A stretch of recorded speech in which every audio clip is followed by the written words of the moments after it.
Welcome to the Tech Egg. Don't get scrambled. Enjoy the video. In this video, I will show how to connect Kraken V3 Pro to Xbox, full guide. First, ensure your headset firmware is updated and your Xbox console has the latest system update.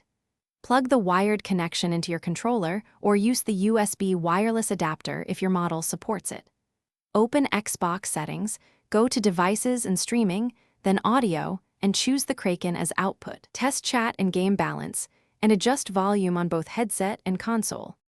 Pairing the Kraken V3 Pro can use three options: USB wired, 3, 5mm to controller, or the USB wireless adapter.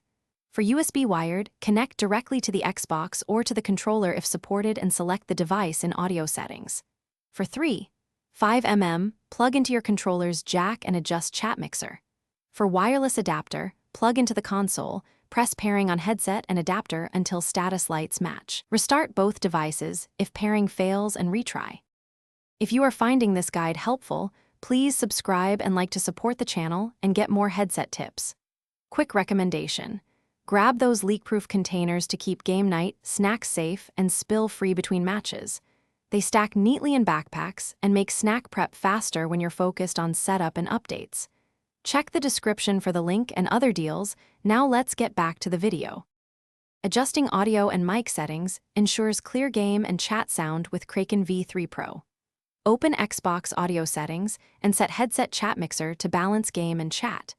Check microphone monitoring and input level on the headset and in console settings.